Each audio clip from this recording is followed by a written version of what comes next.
Good afternoon. We're just going to wait a few more minutes for people to join. But while we wait, just so you know, your mic has been muted. If you have any questions or anything before we get started, feel free to add them in the chat.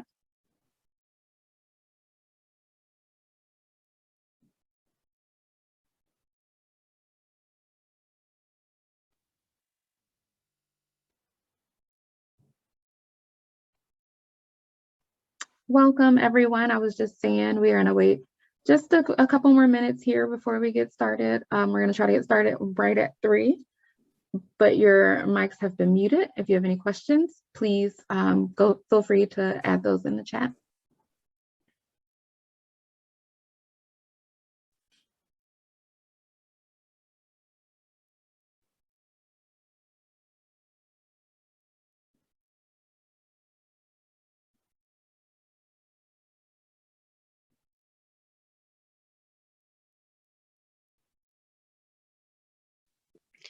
For anyone who needs or wants closed captions, you might have to enable them in your Zoom app or desktop client. Kind of depends on which one you have. But they are turned on.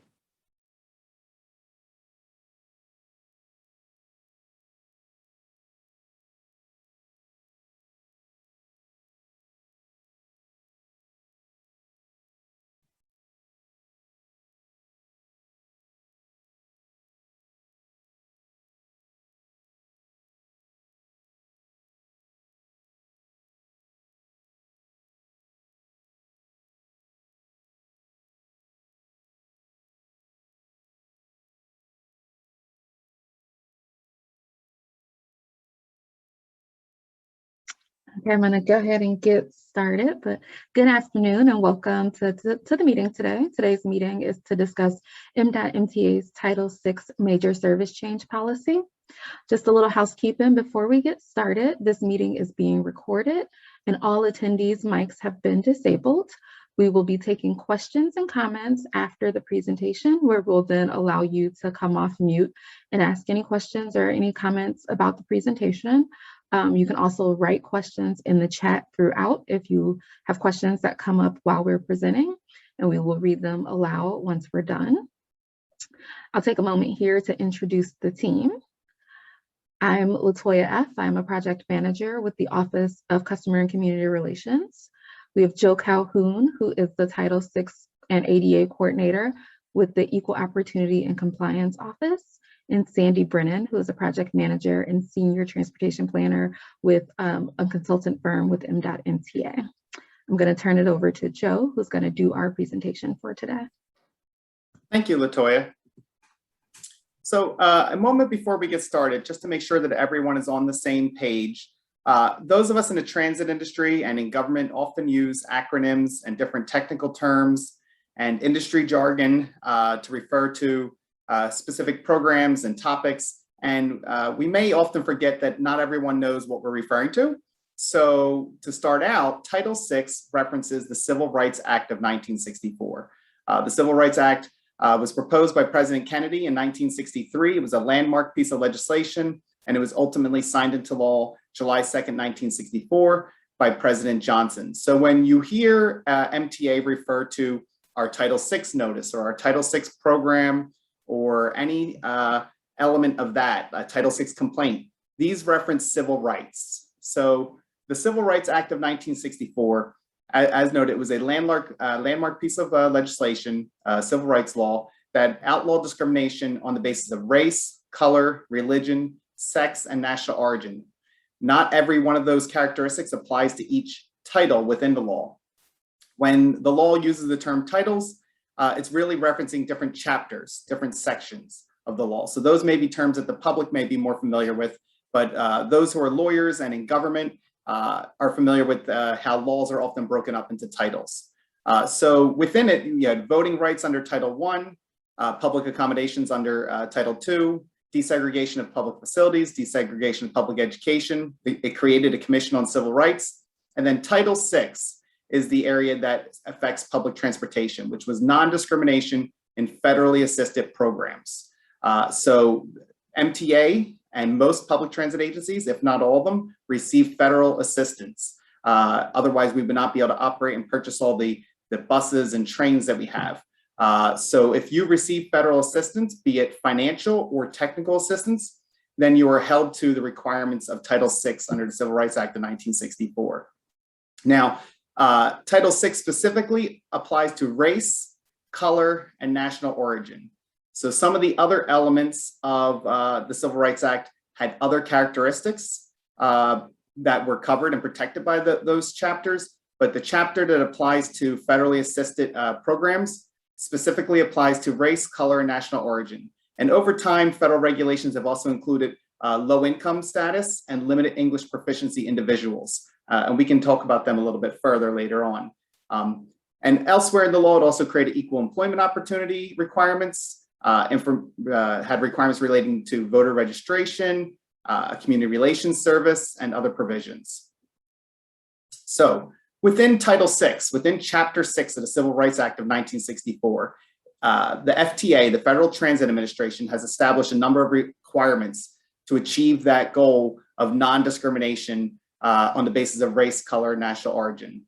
So one of the things that transit agencies have to do is every year we provide signed assurances to the Federal Transit Administration of our compliance with Title VI requirements. We're required to prepare and submit a program every 3 years currently, although that could change based on federal regulations. For example, EEO programs used to be every 3 years and now they're every 4 years. But Title VI programs currently are every 3 years, and ours is posted on our website. It was most recently updated in May of last year, and our next update is due to the federal government in June of 2023. We're required to notify riders of their protections under Title VI. So when you are on our buses and you see car cards at the top of the vehicle that say Title VI notice, that's referencing the one's rights under the Civil Rights Act of 1964. We also have posters at our metro stations. This is on our website and posted in public places throughout many of our buildings. We are also required to develop Title VI compliance procedures in a complaint form. So if one does feel they've been discriminated against on the basis of race, color, or national origin, whether individually or collectively as a group, one would be able to file a complaint, and that complaint form is on our website. We are required to record and report all of those complaints that we receive, any investigations that occur, and should such occur, any lawsuits. We are required to promote inclusive public participation. So our Title VI program has a public participation plan within it. I encourage you to check it out. And it discusses the different ways that we strive to fully engage the public and to have effective public outreach. We're also required to provide meaningful access to limited English proficiency individuals. I mentioned that earlier, and that references individuals who English is not their primary language, and they have a limited ability to read, write, speak, or understand English. So in MTA service area, roughly 3.6%, 3.65%, I believe, of our service area population are limited English proficiency individuals who speak Spanish. So due to the substantial number of individuals who speak Spanish but have a limited ability to read, write, and speak or understand English, we translate a lot of our vital documents, all of our vital documents, into Spanish, and we provide other resources.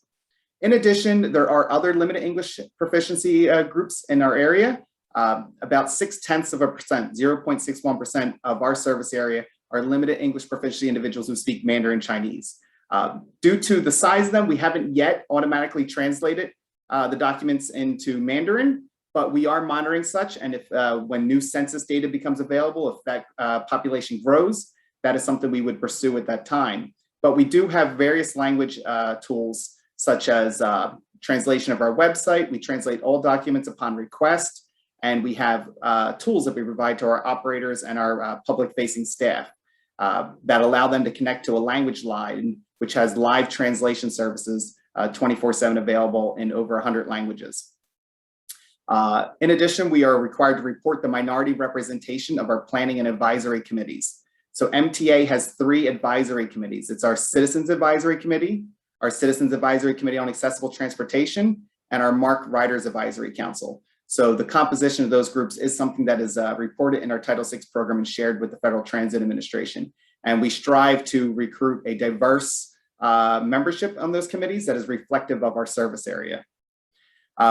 We also have subrecipients at MTA. There are locally operated transit systems throughout the state of Maryland who receive funding and assistance from the Maryland Transit Administration. So we're required to provide them assistance and monitor their actions for compliance as well. So we review their Title VI programs and other civil rights programs at those agencies. Certain facilities, when you construct them, we're required to do an equity analysis. Not all facilities, but some types of maintenance facilities. It's a very limited class of facilities that you construct, because other ones are covered under the National Environmental Protection Act's environmental justice procedures. But there are times when we have these, and they are included in our program for the ones that we've done. In addition, we're required to have provide additional information to the public and to the FTA upon request.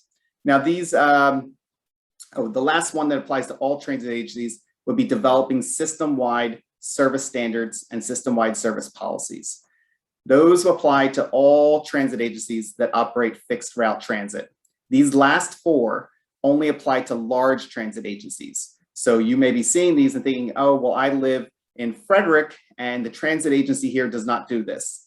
Well, these only apply to transit agencies that have at least 50 vehicles out in the street during peak service and are in a service area of over 200,000 people, which MTA meets those requirements, so we have to do these. We're required to conduct a demographic analysis of our service area, which you can find in our Title VI program, and we update it every 3 years. We're required to collect data regarding customer demographics and travel patterns. So that is achieved by our surveys that we conduct on board our vehicles. We have origin and destination surveys that we conduct every 5 years. And we also have customer satisfaction surveys. And between the two of them, we're able to gather information about the demographics of our riders and where they're going and what they need. And this is important. So if you ever see these conducted, please do participate, because it allows us to conduct equity analyses to help make sure that any changes to our fares are equitable in nature and that we're not disproportionately burdening one group over another. Particularly, we want to make sure we do not disproportionately burden minority individuals, minority populations, and low-income populations. In addition, we're required to monitor our service standards and policies to make sure we're performing relative to our standards and that there's not a disparity in performance between routes that predominantly serve minority riders and routes that predominantly serve non-minority routers, or low income versus non-low income. And then finally, we are required to evaluate service and fare changes for equity impacts. So that is where we're going. The focus of today's discussion is evaluating service and fare for equity impacts. But if you're going to do such, why would you do it? When and how often? Or what times do you do it? So I'll start with the why. You may be thinking to yourself, no transit agency, no public body would intentionally discriminate on the basis of race, color, or national origin. One would hope. But the thing is, well-intentioned service changes could result in unintentional discrimination. So the regulations for Title VI protect against both discriminatory intent as well as discriminatory impact. So a transit agency may reduce service on a route because it's had declining ridership over time. They tried various tools to try to enhance the route. They may adjust the service schedule. They may increase frequency. They may do bus stop optimization. Whatever it may be, they try all the different tools they have to make it a more enjoyable, convenient, satisfactory rider experience, such that they would hope to draw more riders. Maybe they even divert it to add another school or hospital on the route or something that would hopefully boost ridership. But despite all those efforts, ridership's declining and they cut service.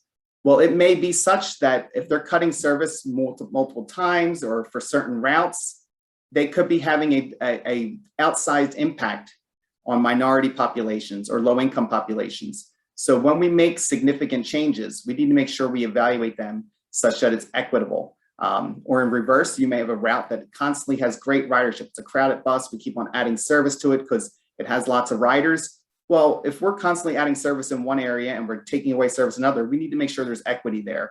Oftentimes when service is added somewhere, it's taken away from somewhere else, or if it's added somewhere, even if you're not taking away, someone else is not getting additional service. So we need to make sure that there's equity when that happens. But what changes trigger this? Well, only major changes are required to have equity analyses under the formal Title VI process. Of course, MTA considers equity throughout the whole service development planning process. And there's various metrics that we look at. And we look at the equity value of the ridership and the equity value of the areas it's serving. But for the formal Title VI process, which has a very structured approach, only major service changes are required to have this. So before conducting, we need to have our major service change policy. We can't just decide this on the go. We also have to define our adverse effects that could potentially result from service or fare changes. We have to establish a disparate impact and disproportionate burden policy, which at MTA, it's a 10% difference relative to the service area. So if you're making a significant cut on a route and that route has 10% more than the service area, so if it has 76% minority and our service area is 64% minority, well, then that would be disproportionately burdening a minority population due to cuts on that route. We also have to validate our data sets, and the two data sets we tend to use are census data, the American Community Survey, which is we use the latest available, and also our ridership surveys. And those depend on which type of analysis we're doing, whether it's a fare equity analysis or a service equity analysis. So that's why it is important that folks fill out those surveys. So what is a major service change? As I said, this is what triggers the formal Title VI service equity analysis. Only service changes that trigger this threshold, that rise above the thresholds in our policy, will have that formal Title VI service equity analysis. And all of our service equity analyses are reviewed, considered, and approved by the administrator of the Maryland Transit Administration. So that is important to know that individual departments can't just go forward and make things and post it and implement changes. These do receive review via various offices. The Service Development Office works on these. Our consultants work together with us on them. The Office of Equal Opportunity Compliance Programs reviews these equity analyses. And then finally, they are also reviewed and considered and ultimately potentially approved, if there's no issues, by the administrator. So it is important to note that when we're talking about changes that could trigger a major service change, this includes both increases and decreases to service. And changes that affect the service availability, the span of service, the frequency of service, and the geographic alignment or the routing of that route. The policies are unique for each mode because the modes have different characteristics. Rail and bus operate in different ways, so they have different major service change policies. Our major service change policy is reviewed at a minimum of every 3 years with our Title VI program update when that occurs. But it can be updated any time when necessary, provided that we conduct a proper public outreach. And this evening session is part of that public outreach process. Prior to this evening session, we also presented on our proposed changes to our Citizens Advisory Committee, our Citizens Advisory Committee on Accessible Transportation, as well as the Marked Riders Advisory Council. And we've posted this presentation to our website such that anyone can review it and provide feedback. There's been social media postings, and there'll be another presentation tomorrow night. So we welcome any feedback that the public may have and strive to incorporate when feasible anything that they may share with us. So before I dig into the actual policies, I mentioned a couple technical terms on that last slide, and I want to make sure that everybody understands what they mean because they are specific terms to the transit industry. And I think in order to understand the policies, you need to understand the terms used in them. So a service day is a term we use, and that refers to weekday service, Saturday service, and Sunday service. It's not necessarily the day of the week per se. At MTA, we have 3 primary levels of service, such that we typically offer the same service all weekdays. And then there's a Saturday service, which can be different, and then Sunday service, which can be different still. There may be other things that occur on holidays or whatever, but those are the 3 primary levels of service. Those are our service days. Span of service refers to, for a given service day, it's from the start of the first revenue trip, where the bus is in operation, open to the public, through the end of the final revenue trip. So if we say a change to the span of service, that's what it's referencing. For revenue hours, that is the number of hours during that period that it is in service during that span of service. It does include operator layover time, but it doesn't include the period of time from when they go from the garage to the start of the route or from the end of the route back to the garage. That period where we say deadheading, where they're just operating an empty bus with closed door out of service to get back to the depot, that's not included in that, but any part where they're open to the public, including any layover in between trips, those are part of what we consider revenue hours. The same would apply to revenue miles, but it would just be miles that it's driving down the road instead of hours. Stop at a station, that's specific mostly to our rail modes, and that refers to a single departure or arrival at a rail station. And the reason why we have that is because rail modes can operate different than bus, where bus may stop at any of the bus stops that it passes along the way unless it's an express bus. But rail, they may skip certain stops on certain trips for whatever reason, so that they have a unique policy. Our core bus system, I think a lot of folks in the Baltimore area are familiar with that term due to the Baltimore Link project. But for those who aren't familiar with it, the core bus system refers to collectively our city link routes, our local link routes, and our express bus link routes. Together, they form the core bus system, and that is what is the service area for our core bus mode. And then finally, the last term that we use in this presentation that you may not be familiar with, although it's pretty logical, would be a service year. It's 1 calendar year, 365 days, or 366 if it's a leap year. And we will reference that later on for some new elements we're proposing, including in our policy. So with that said, let's look at our core bus major service change policy. So our current policy has 2 elements. And this was last updated in 2020 when we updated our Title VI program, and there was outreach that occurred for this in 2019 and 2020.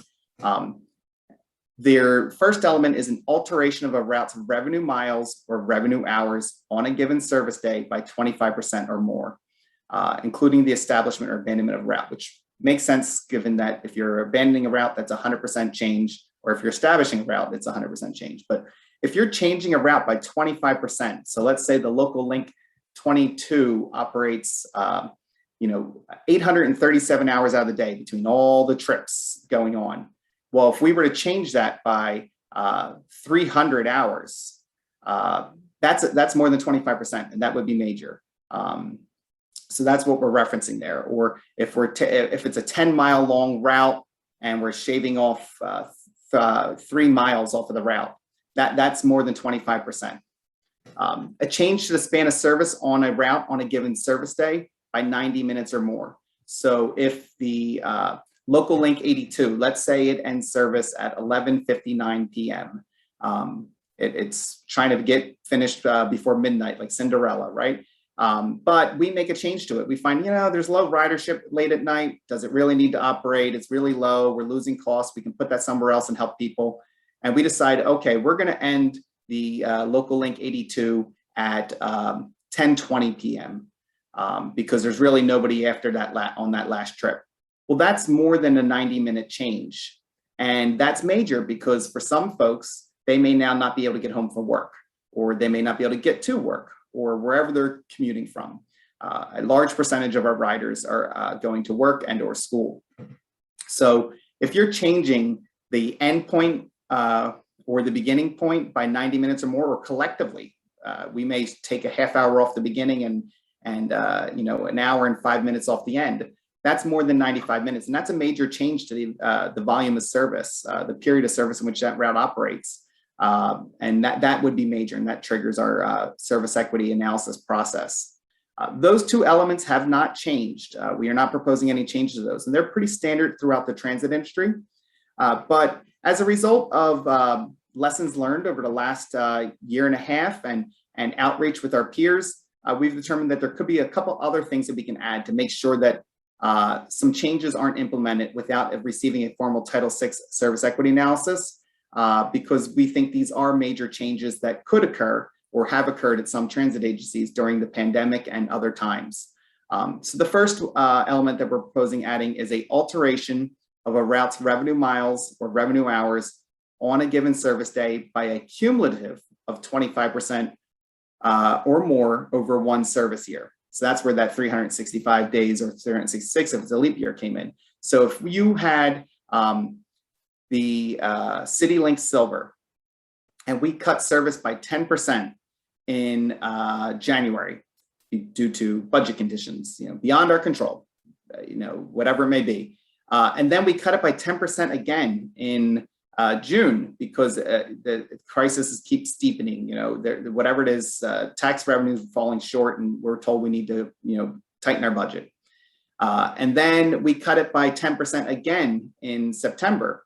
Well, you've now had 30% change on that route in less than a year. And while individually a 10% change here or there may not seem to be major, to change a route by more than 25% in less than a year is a major change for the riders. And we think that that should be required to receive a formal Title VI service equity analysis to make sure we're not disproportionately burdening low income or minority communities. And we're not, or if it was reverse, let's say there's a big transportation bill going through either Congress or state legislature, and we get a bonanza of funds that all of a sudden we can add service places.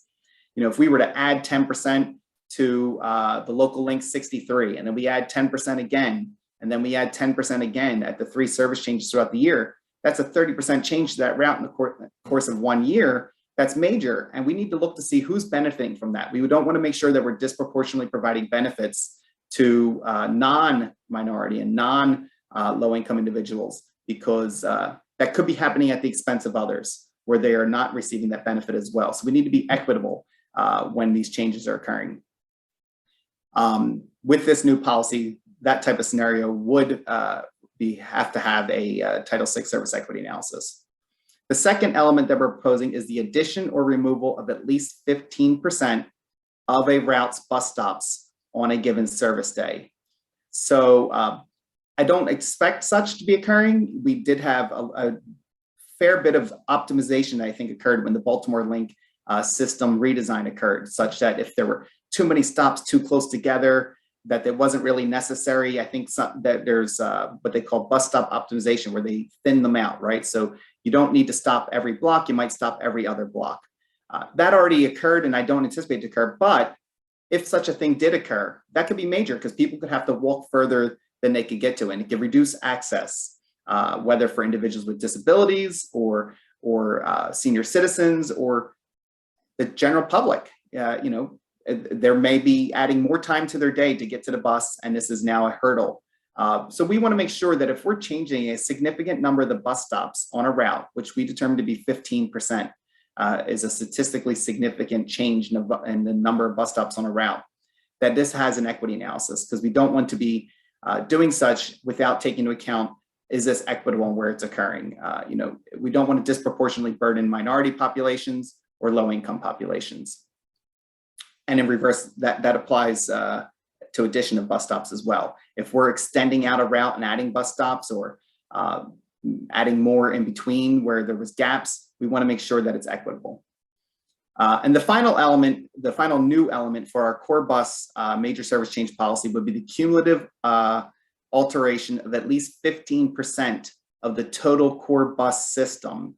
And remember, that's the city link, local link, express bus link collectively together. I believe it's like 64 or 65 bus routes. Those routes, that whole system, if we're changing that system by 15% or more in a given service change, even though none of the routes themselves are changing by 25%, that's major. You know, a 15% reduction of the overall service operated in core bus would be a major change.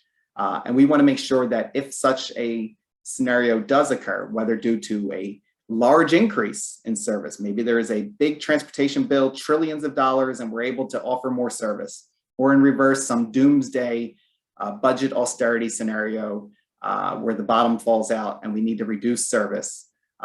We want to make sure that when we do that, we analyze it for equity impacts. Because even if one route's only, the most any route's changing but is 24%, let's say.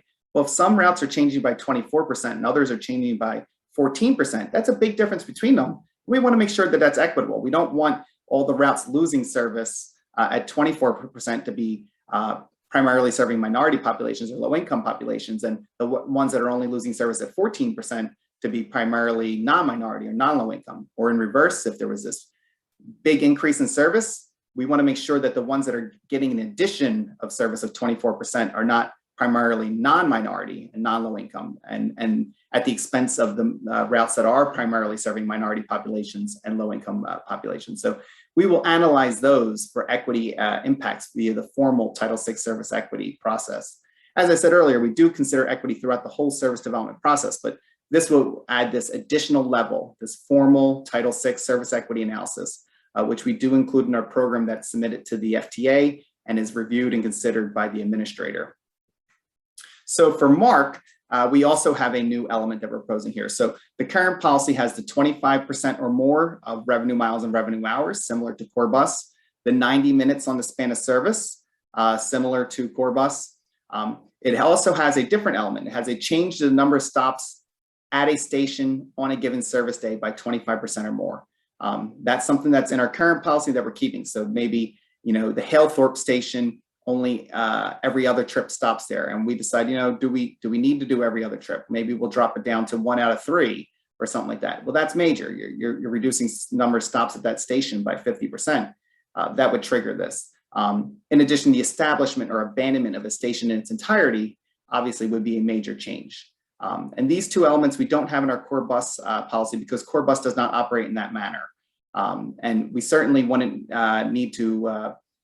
we wouldn't want to have this lengthy process for a single bus stop, right? A single bus stop may not be major, but removing a single train station would be major. So the new element we are proposing for Mark would be the cumulative alteration of at least 15% of total Mark system revenue miles or revenue hours in a given service change. So Mark has 3 lines. We have our Brunswick line, our Camden line, and our Penn line. And if collectively those 3 lines are either increasing or decreasing by 15% or more, we want to make sure that there's equity between the routes and how we do it. We wouldn't want such that the Penn line is, say, changing by 20% and that we find out that it disproportionately serves minority populations, and the Brunswick and Camden lines are only changing by 10%, and they predominantly serve non-minority populations. And I don't know if that's the case. They're just using it as a hypothetical, but that you could have a disparity there. So that's why you would want to evaluate it. Commuter bus is similar to Mark in its policy. So it also has the 25% or more of revenue miles and revenue hours. It has the 90 minutes on the span of service. It has the elimination of service to a stop unless there is another stop within 3 miles of that location. And the reason for that is our riders within a commuter bus system tend to drive to the commuter bus stops and then get on the bus and commute long distances. So if there's another stop within 3 miles, that's not considered to be major because it's not that far for them to go to. And the establishment of a new stop, any new stop, would be major because we want to make sure that there's equity when we do that in who's receiving that new service. Those policies are not changing. However, we are proposing that same 15% mode-wide within the commuter bus system threshold. So if collectively all of the commuter bus routes are changing by 15%, we want to make sure that we do go through that Title VI service equity analysis to review it because there could be disparate impacts or disproportionate burdens that we are not aware of. And that's what the formal process uncovers. For Metro Subway Link, we are not proposing any changes to our policy at this time. So the current policy has the 25% more on revenue miles and revenue hours, the 90 minutes on the span of service, the 25% of number of stops at a given station, and the establishment or abandonment of a station. It's identical to Mark, and we're not proposing any changes to this mode at this time because the Metro Subway Link mode only has 1 line. So we couldn't necessarily compare among the lines. There wouldn't be a scenario where we have a 15% change in one line, is changing more than another because there's only 1 line. And the same is true for Light Rail Link. So Light Rail Link has the same policy. All 3 of our rail modes have the same policy currently. And Light Rail Link, currently there's only 1 line. So we're not proposing any changes to it. Whereas Mark did have that new element because there's 3 different lines. And we want to make sure that we evaluate for equity if we're changing on the mode wide. Now, there are exemptions to these policies that is important to know. So we want to make sure you're aware of these because if we conduct a change and then we didn't do a service equity analysis and you might be thinking, oh, you were required to do a service equity analysis, why didn't it occur? It could be because these are exempt because they're temporary changes. So seasonal service changes is one example. For instance, some of our bus routes, they decrease in service during the summer and then increase back during the school year, right? Well, this is cyclical and we know it's going to happen each year and it's not permanent. So we don't conduct an equity analysis for that because it's not a permanent change. Or some of the local transit systems, perhaps down the shore, Ocean City, they have the reverse, right? They may increase service during the summer due to the influx of tourists, and then they reduce it down in the fall. Even though that may be a 25, 30, 50% change in the service offered, it doesn't receive an equity analysis because it's not a planned long-term change. Pilot routes are also exempt. So if we want to test something out and see if it works, we don't even know, we just think it could be a good idea, we don't have to do the equity analysis before we implement a pilot route, but we do have to do it if it's going to last more than 12 months. So if it gets to the point that we're at 11 months, we need to do an equity analysis before it exceeds 12 months, because that's now no longer considered to be temporary under the eyes of the federal government. It is important to note, though, with all these elements, the Code of Maryland requirements for public hearings and other public outreach do still apply. Temporary diversions or frequency changes due to local events like, the Baltimore Marathon or construction or weather emergencies, those would be exempt as well. Even if a route may stop operating completely for the day because of an emergency, there could be a sinkhole. Those don't receive an equity analysis because they are temporary. And as long as we adhere to the policy, we're good. And then emergency service changes is a lengthy one. I won't read the whole thing to you, but it goes to the nature of disasters, natural disasters and public health disasters. If those occur, changes that result from such are exempt from the Title VI formal service equity analysis process per federal guidelines, provided that those changes are less than 12 months. So if an agency implements a change due to a disaster, an emergency that severely impacts our agency's ability to operate, then if once you get near 12 months, you need to conduct that service equity analysis.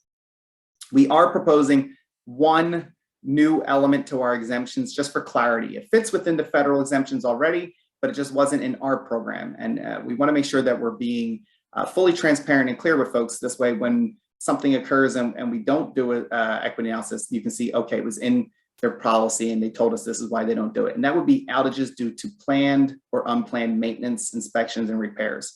This primarily is focused on our rail modes. There may be track work that occurs.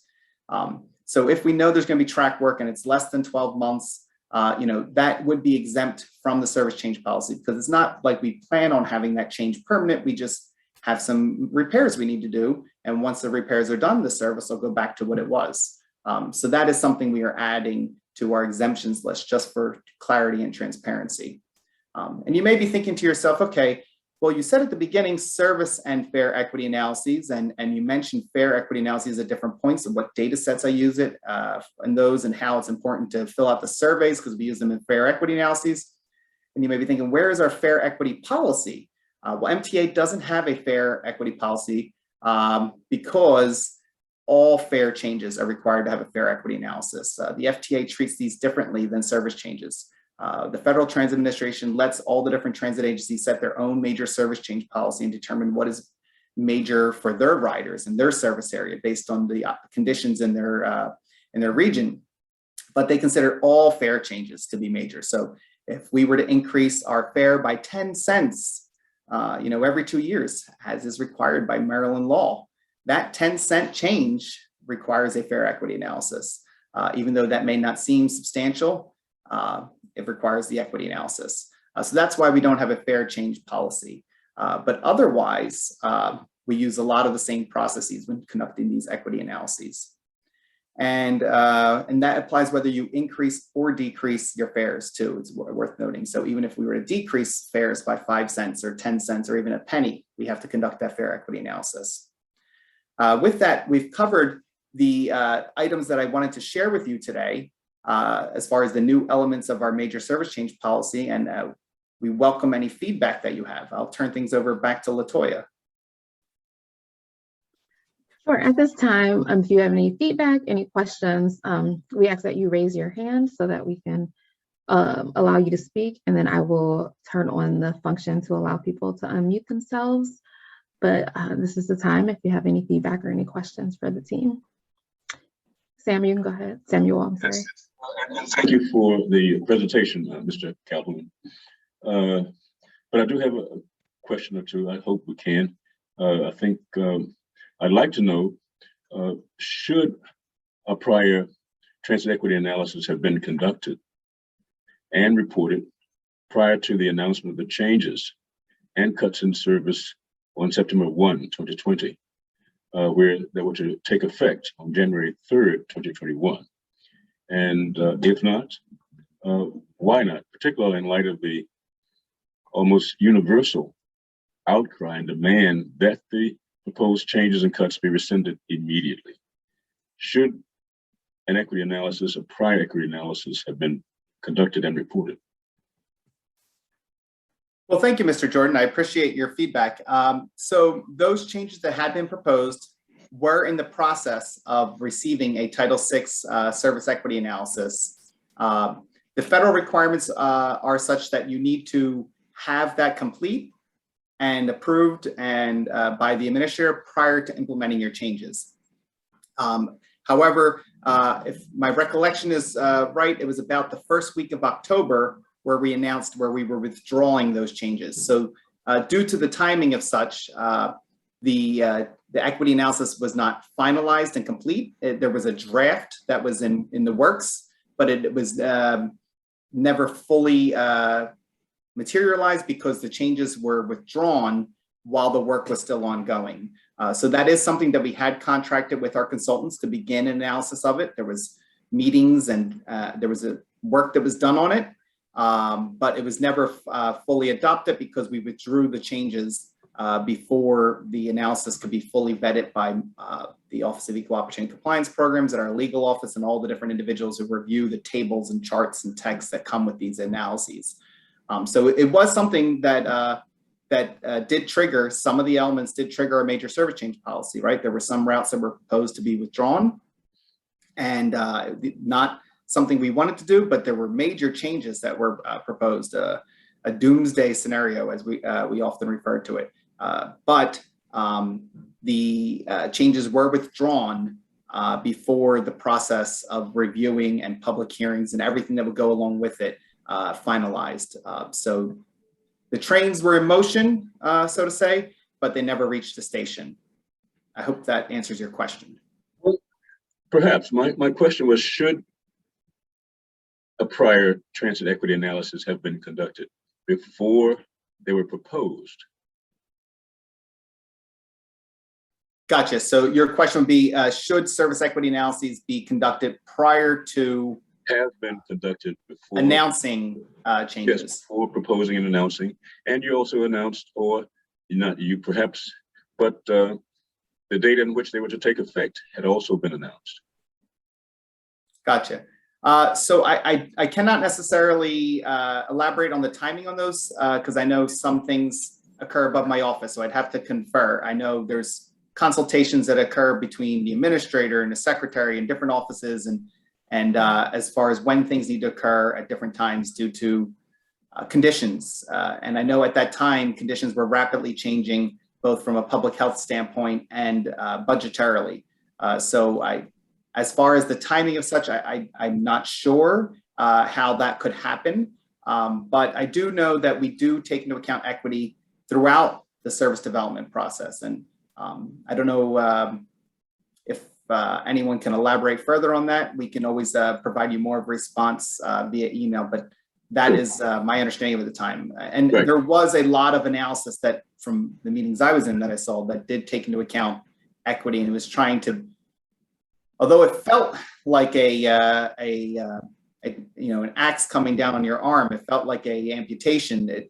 There was deliberate efforts to be as surgically precise and equitable as possible. Well, I do have another question. I'm sure there might be others who are on the call, but we do have a little time left, I believe. We do, but I know that Kyle Davis with our Office of Service Development is on the call. And so it looked like he had a little bit to add to the timing of the analysis and the proposal. How are you doing, sir? This is Kyle Davis. I'm the Chief of Service Planning at OSD. I just wanted to add that date originally was slated, I believe, for either very late November, early December, like right after Thanksgiving. So it actually got pushed back quite a bit, about 6 weeks or so. It kept getting delayed. But as Joe said, we ended up withdrawing or canceling the proposal a full 3 months before it was slated to go into effect. So, yeah. Okay, but I'll just add really quickly. But the service equity analysis, like the official one for FTA, required under FTA's rules, doesn't necessarily cover all the equity factors that we might examine as we go through and vet proposals and talk through and look at analysis on, what services and how we might change them. Part of the issue is sort of a little bit of a timing issue. So we want to kind of have some assurities that, we've gotten some public feedback on different proposals. And this is kind of true. This is true for all kind of service proposals as we go through service changes. Like previously, we, looked at making some changes to the service, like implementing the 163 and discontinuing the yellow route to relay pattern, that sort of stuff. So there's a lot of work that actually has to kind of man hours that have to go into scheduling out the service. It might seem like a novice exercise, but it's quite intensive. And so in order to do the full service equity analysis, we need a lot of solid data about what is actually going to be implemented. How many trips will there actually be an hour at this bus stop? And we do a lot of sketch level planning in the beginning to really understand, okay, well, basically how much approximately is this going to cost us to implement, that sort of stuff. So we have to go through that process a little bit. So once we kind of are in a better place to say, yeah, this is really what we think is the best solution for this situation, then we sort of enter the scheduling process. And that takes several weeks to complete, depending on how many changes we're making and that sort of stuff. Because we might also simultaneously maybe make runtime adjustments to other routes in the service, and they'll all be implemented at the same time. So for us to do the analysis, we kind of have to go through that level of effort. So sometimes those timelines sort of overlap between the time where we really need to release to the public, announce what and be able to give them actual time to give us feedback ahead of the service change, but also, not start doing so much planning and dedicating so many staff resources to scheduling something that we may not actually go through with, you know what I mean? So it's a little timelining kind of thing that we have to balance internally. So I understand your answers or responses rather, and to my question to Mr. Calhoun is that there was no prior equity analysis conducted prior to the announcement, and none was completed because they were rescinded. Actually, I understand the reported date was September 30th. So that's what I was asking. Was one conducted? If not, why not, for example? But, so I would just add, sir, that the equity analysis had commenced prior to the announcement. So work had already began on it prior to the announcement coming through. It just hadn't been finalized because it has to be reviewed. And it's important, don't you? But I'd like to go to another question if I can. Sure. But how much time do we have, by the way? I believe we have until 4 o'clock. Yes. Okay, almost. What time is it now? Okay, yeah, I do have another question. This goes back a little bit. That is in 2018, when Anne Arundel County Executive Steve Shue was chair of the Baltimore Metropolitan Council. He campaigned, frankly, for 3 years to shut down light rail service in Anne Arundel County in 2018. And did MTA, BMC, or the Baltimore Regional Transportation Board, the MPO, have any obligation under Title VI to notify riders that this was a violation of Title VI and that riders were protected from this threat of a major service change without prior transit equity analyses under Title VI? And if so, how did MTA, BMC, or BRTB notify riders of their protection from this threat under Title VI? So I'm not familiar with the specifics of that circumstance, sir. I'd have to look into it and get back to you.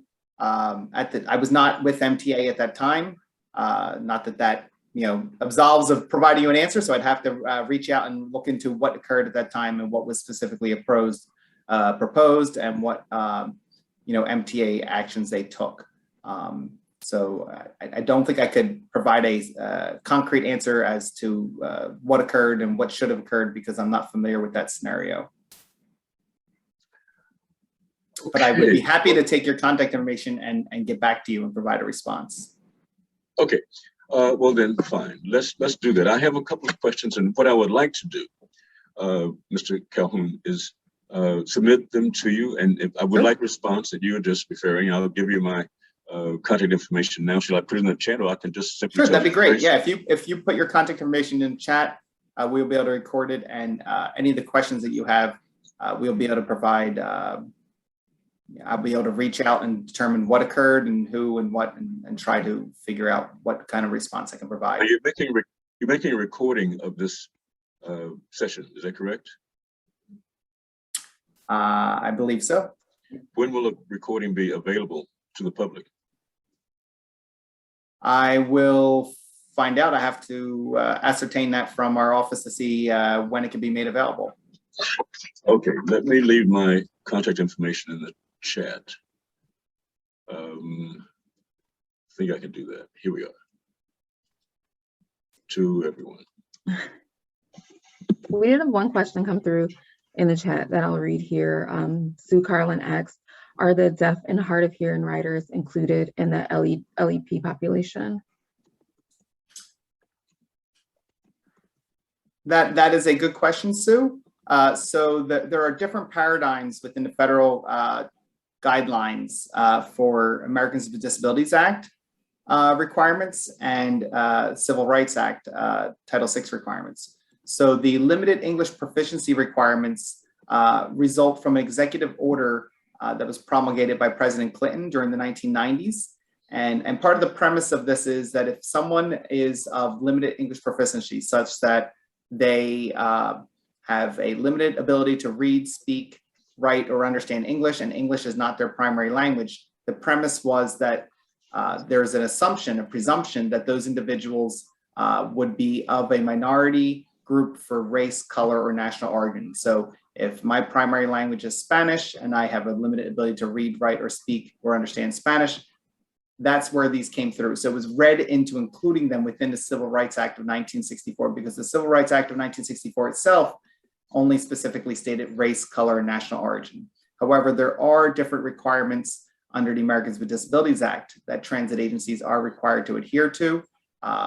Stop announcements and making reasonable modifications of our policies and our practices and procedures, accommodations, different things of that nature that apply for individuals who are either deaf or use sign language.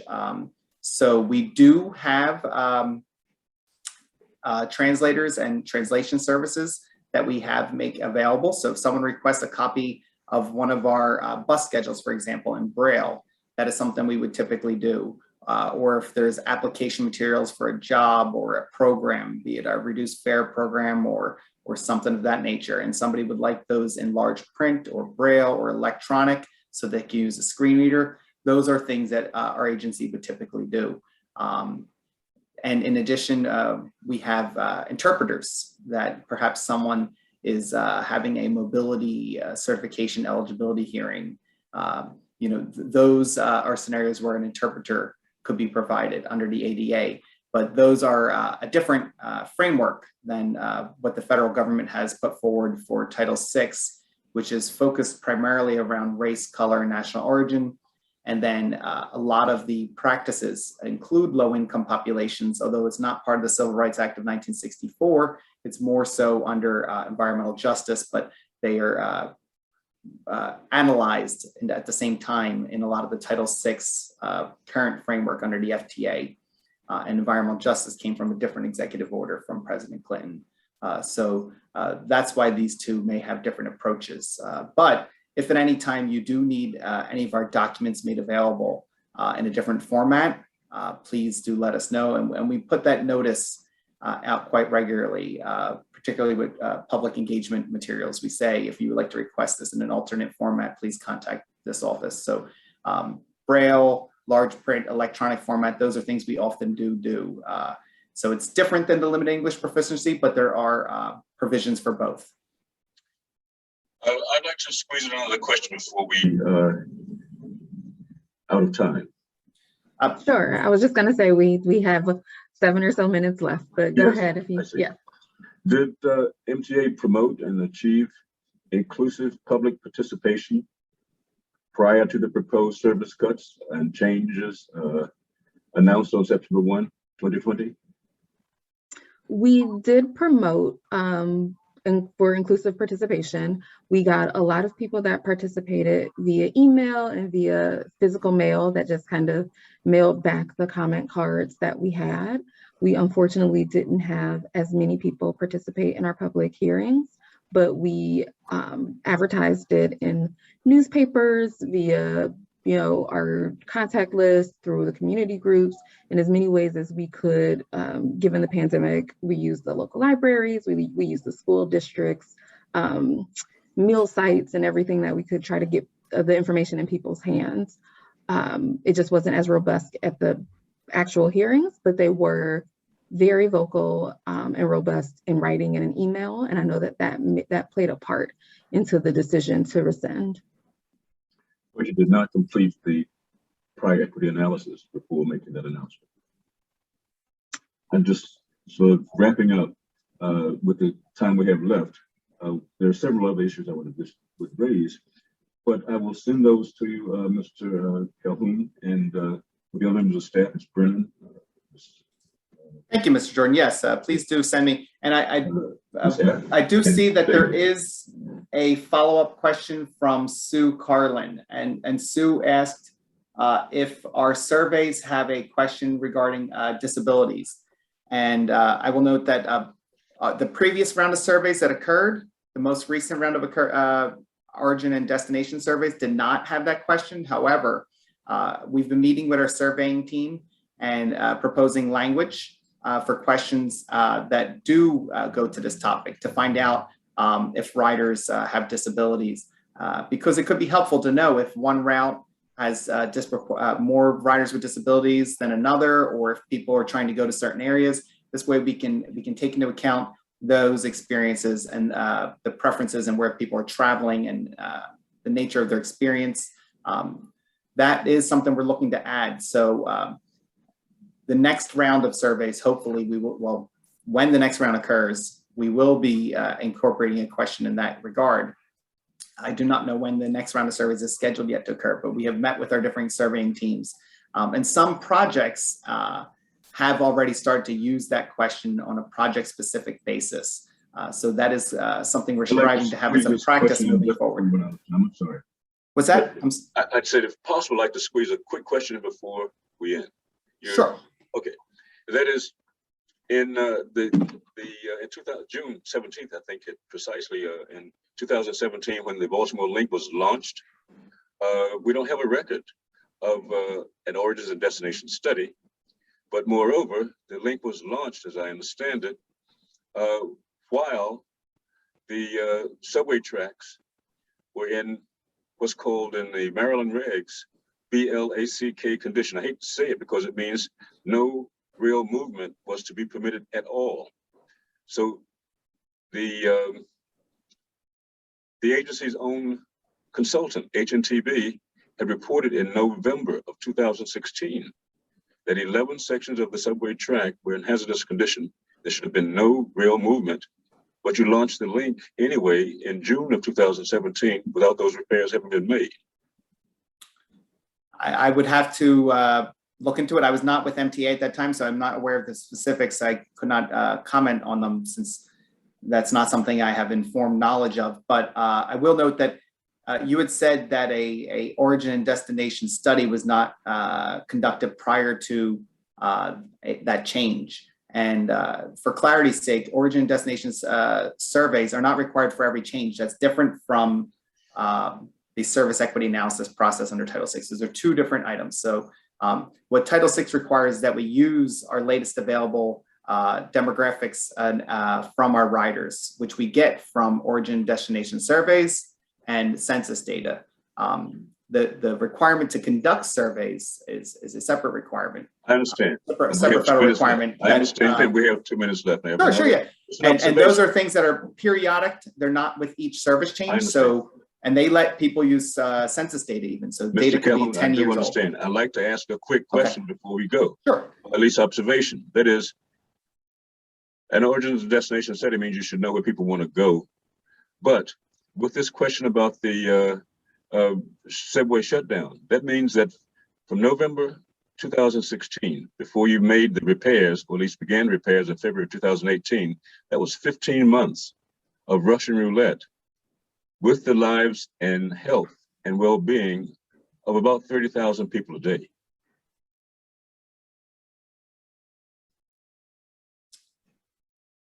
I'm not familiar with the HNTB or condition of the subway that you referenced, so I'd have to look into it. I'm not sure of that. I couldn't comment. I'm not aware of it. And you have my email address and contact, and I have your contact information as well. And you have a recording. So we'd like to, of course, get a copy of the recording, but we also want to correspond. And again, I thank you for your presentation. Thank you, Mr. Jordan. And I thank you, Sue Carlin as well, and Delegate Ruth for participating in this session. And I welcome dialogue and engagement. Hey, Mr. Calhoun, this is Corey McCray, Senator over in 45th District. I just wanted to lean in, say first, thank you, MTA, for the presentation. Mr. Jordan, always good to see you. Just wanted to ask, when you do send the email over to MTA, if you can carbon copy, I just want to make sure I stay abreast of the issues you're concerned about. Thank you. Senator McCray, I'd be honored to do so and communicate with you. Thank you. And thank you, Senator. And thank you all. Have a good evening. Thank you. Thank you all for joining us, and thank you for the robust conversation. And we'll be in contact with all the answers to the questions that we've had here today. Thank you, everyone. Thank you. Have a good evening. Thank you.